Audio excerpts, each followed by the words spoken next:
Hello, everyone. This is Luis, and for week 2 of CS 4540, we will be continuing the topic of last week, which is neural networks. And this video will touch on 3 YouTube videos, those being gradient descent, language models, and a Nobel Prize lecture. So, for the first video on gradient descent, we actually watch a continuation of last week's video, that being on a neural network that is tasked to look at images of handwritten numbers or drawings and tasked to identify what it's depicting. So, as an overview, we learn how neural networks are essentially learning algorithms that take in an input, evaluate each cell, or pixel in this instance, and retrieve a value after several layers of computation.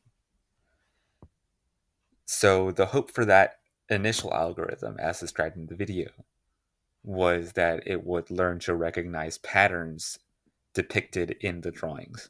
So things like a series of short lines or one continuous line, loops, circles, connections between the two, and so on and so forth. And with enough training, the hope was that this algorithm would learn to identify numbers and how they would be drawn, and when given any kind of input that depicts a drawing, it would accurately give the user the answer for as to what is trying to be written or drawn in the image. So the next question is, was this anticipation for how the algorithm worked accurate? Did the algorithm actually see these patterns and accurately formulate an answer based on those patterns? Unfortunately, the answer was no. It more so learns the patterns that it generated through the computations in the layers and not actually through the final output layer. This means that even given an image that does not depict any of the possible answers, it still gave an answer confidently, regardless of how accurate it actually was.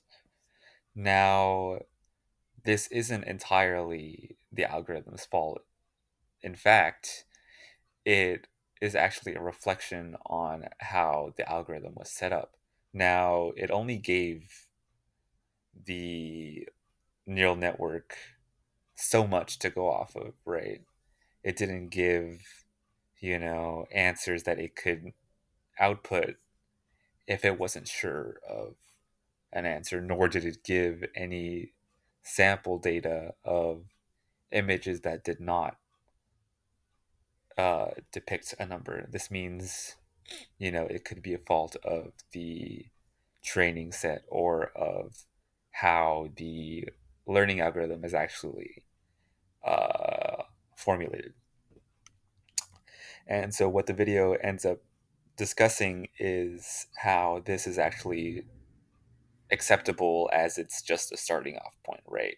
Through enough optimization, through enough altering of the algorithm, it would ultimately end up becoming far more advanced than it actually is. And so, even though it didn't recognize the patterns as we might have initially thought, there's still room for improvement, and there's still room to actually accurately determine where an algorithm falls short of what we want it to have. The second video talks about language models. Now, the example given in the video is that an algorithm is given a set of images in a training set, such as dogs, fruits like bananas, or plants such as fruit or trees, and given labels that accurately depict what is being shown in the picture. So a label for a dog on a picture of a dog, or a label of banana on a picture of a banana, and so on and so forth. Now, the the algorithm was able to, take in this input, this training set, and started to accurately determine what an image showed uh, through enough repetition. Then the next step the of the algorithm was actually a challenge put on it by randomizing the labels given to each image. So instead of a dog label on the image of a dog, it was randomized. So maybe the dog image was labeled tree, or the image of a banana labeled dog.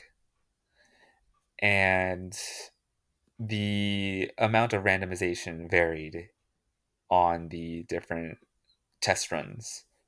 But the goal was trying to see where an algorithm fell in the accuracy and the efficiency given all this randomization. And so, what was the result? The result was that, as the randomization of the testing set increased, as you would expect, the accuracy decreased. So that's exactly what one would think, that uh, if you're giving a learning algorithm wrong information, it's going to give you a wrong result. And so that's what the green bars show. Now, what are the blue bars? The blue bars are just how accurate the algorithm stayed when confined within the training set, the set that it uh, ran multiple times to get uh, its identification process. So, what this means is that the algorithm actually didn't learn, it just memorized what the training set it was given, what the labels for those images were. And so, this comes to the discussion of, well, was it learning or was it just memorizing? But we ended up learning that an algorithm such as this, with randomized data, ends up memorizing. The last video for this discussion is on a Nobel Prize lecture given by Demis Hassabis. Now, he was actually responsible for coming up with an algorithm that was able to be sufficient enough to be used in the biomedical field. His algorithm actually started with learning the game of Go. The way this algorithm learned was by setting up every possible scenario in a tree, and then when fed enough information, is able to not only track where it is, but also determine what the next step should be. And then when this algorithm was sufficiently defined, it moved on to what Hasabius ultimately wanted from the algorithm. And what I ultimately want to discuss is that, as explained by Hasabius himself, there was no single silver bullet. There was no single answer for how his algorithm was able to accomplish so much.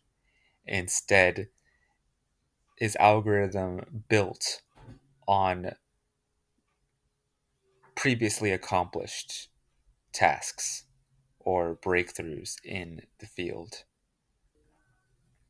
such as the training data of about 170,000 amino acid structures. As we see on the image on the right, The algorithm goes through several computational layers, each layer implementing a different uh, previously identified function until ultimately reaching its final layer. And so this actually ties into the first video in a way, where we see that while uh, an algorithm does not function the way we intend to on the first attempt, it takes several implementations, it takes several layers, several processes until ultimately reaching uh, that final desired output. And so I think a similar mindset should be taken into consideration when talking about computer science as a whole, where we look at learning algorithms, where we look at neural networks that don't operate the way that we intend to on the first attempt. And instead of changing the algorithm completely, we instead look at ways to build on that as a starting off point, as a catapult into using new innovations, new answers, new formulas, new processes until reaching our desired answer. And that'll be it for this week. Thank you so much.